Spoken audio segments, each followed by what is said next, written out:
میخوای یوتیوبر بشی؟ خوبیا و بدیا این مسیر رو بهت میگم، خودت 2 تا 4 تا کن ببین آیا این مسیر به درت میخوره یا نه. اتفاقا خودم هم تو این مسیرم. چالش شماره 1، آقا یوتیوبر شدن، موفق شدن توی یوتیوب زمان بره. خب ببین یوتیوب دقیقا مثل درخت کاشتنه. تو الان درخت میکاری توقع نداری فردا رشد کنه که میوه بده که. باید بهش زمان بدی، حداقل کمش 5 سال بهش فرصت بدی تا رشد کنه. اگه آدمی هستی که دنبال خیلی سریع پولدار شدن هستی، ببین این مسیر اصلا مسیر تو نیست. یوتیوب به درد تو نمیخوره. من خودم به شخص 5 سال تایم در نظر گرفتم برای رشد توی یوتیوب. دومین چالشی که یوتیوبر شدن داره میدونی چیه؟ اعتماد به نفسه. ببین وقتی اعتماد به نفس داشته باشی دیگه نظر مردم اصلا برات مهم نیستش ها. اصلا دیگه جلو دوربین راحتی خجالت نمیکشی. میدونی چی میگم؟ هرچند منم اینو میدونم با تمرین و تکرار این اعتماد به نفس به دست میاد دیگه. من خودم هم روز اول که مثلا حرفه‌ای نبودم که، من خودم هنوز خیلی جا دارم واسه اعتماد به نفس. میدونی چی میگم؟ ولی ببین خیلی یارو من دیدم مثلا دوست و رفیقام هستن بهشون میگم چرا مثلا استوری یوتیوب نمیزنی، مثلا میگه نمیتونم و مثلا یه بهونه‌ای میاره. خب من ریشه‌ای در میارم میبینم به اعتماد به نفسشون خیلی پایینه. یا از نظر مردم میترسن، یا از حرف خانواده میترسن، یا اصلا خجالت میکشن نمیتونن بیان جلو دوربین. و خیلی یار دیدم مثلا به خاطر همین مسئله اعتماد به نفس اصلا جلو دوربین نمیان، استارت یوتیوب مثلا نمیزنن. سومین چالشی که یوتیوبر شدن داره چیه؟ بحث مانیتایزیه. ببین 1000 تا ساب میخواد، 4000 ساعت واچ تایم میخواد که تازه جدیدن هم تا 5-6 ماه دیگه میخواد بشه 8000 ساعت. حالا گیریم که مثلا مانیتایز هم شدی. آقا بحث نقد کردن پولته. یه سری شرکت ها هستن اصلا با یه سری از موضوعات، اصلا با یه سری چنل ها کار نمیکنن. یکی اینکه به خاطر اینکه شاید ویوات کم باشه، یا مثلا موضوع یه چیزی باشه که اون شرکت ها اصلا باهاش کار نمیکنن. آقا گیریم که اصلا مشکل MCN هم حل شد. MCN رو با چنل اصلا قرارداد بستن و احتمالش خیلی زیاده که چنلت بپره. یه نفر یه اشتباهی میکنه، یه کپی رایت، یه استرایک، یه چیزی میخوره، چنل تو هم کلا میپره. ببین اصلا تمام این مسائل اوکی خب، ولی بحث RPM هم هستش. خب همینجوری RPM های ایرانی‌ها داره همینجوری میاد پایین‌تر. میدونی چی میگم؟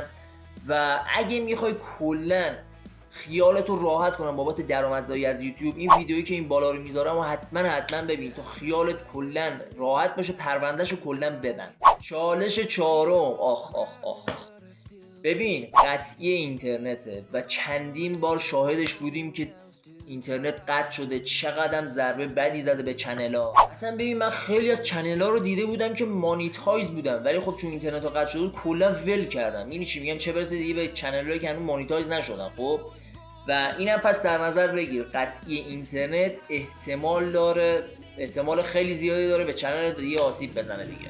و اما چالش آخر و مهمترین چالش، حرف مردم. ببین احتمال داره خانوادت مسخرت کنن، بگن چرا همش سرت تو گوشی، این مسخره بازی‌ها چیه، بهت بخندن. هرچند من اینم بگم همه اینا به خاطر اختلاف نسل دیگه. خب چون طرز فکر یه ذره فرق داره، ما جوونا حالا با بزرگترا. خیلی از جوونا رو من دیدم اصلا هنوز نمیدونن یوتیوب چیه، کار اینترنتی چیه، اصلا میشه توش پول در آورد یا نه. و خلاصه که حرف مردم دیگه، اگه میتونی تحملش کنی بسم الله. خب حالا میریم سر قضیه شیرین خوبیای یوتیوب. اولین خوبی که داره میدونی چیه؟ درآمد غیر فعالشه. ببین تو یه جا میری کار میکنی، خب ماهی 50 میلیون تومان. ببین این 50 میلیون تومان ثابته، خب بالاتر از این دیگه نمیره و کارت هم بذاری کنار دیگه بهت پول نمیدن که. ولی تو مثلا بیا 5 سال زمان بذار تو یوتیوب، چندین تا ویدیو بذار، بعد از گذر 10 سال هم بازم همون ویدیو اولت هم بازم واسط ویو میگیره، بازم واسط سود میاره. میبینی چی میگم؟ حتی اصلا دیگه ویدیو نذار. این قدرت درآمد غیر فعالی که خودم شدیداً دنبالشم، چون من بخوام ورزش و حرفه‌ای استارت بزنم دوباره نمیتونم برم سر یه کاری که مثلا تا غروب باشه بعد دوباره برم تمرین کنم که اصلا جونی واسم نمیمونه که.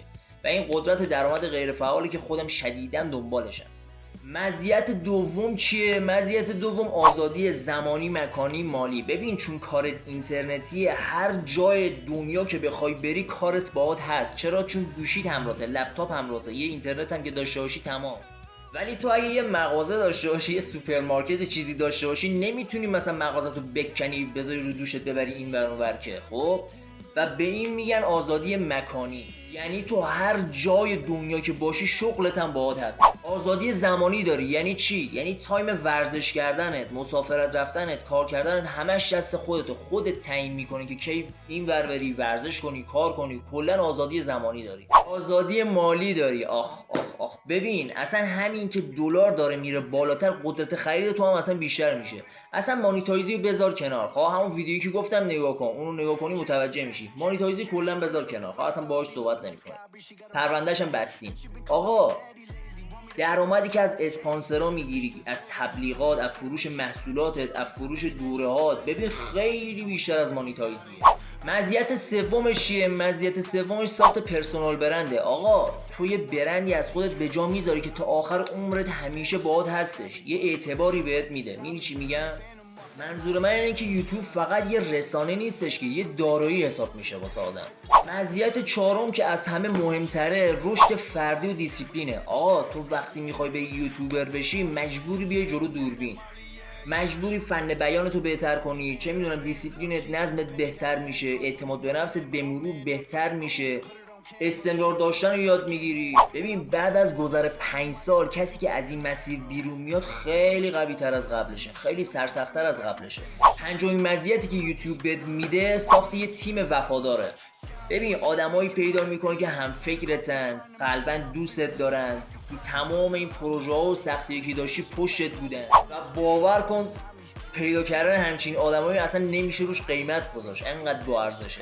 این بود از خوبی ها و بدی های یوتیوبر شدن. آقا خودت دو تا 4 تا کن ببین میتونی این مسیر رو تا تهش بری یا نه دیگه. ببین چه جوریه. فقط یه سوال، این ویدیو قبلی که من لینکش رو توی دسکریپشن گذاشتم، آخر ویدیو من چی رو پرت کردم؟ از بین کسایی که درست بتونن جواب بدن به صورت رندوم قرعه کشی میکنم و یه ویدیو میگیرم از شخص برنده شد. این هم هیچ وقت یادت نره، همه چیز اعتماد به نفسه.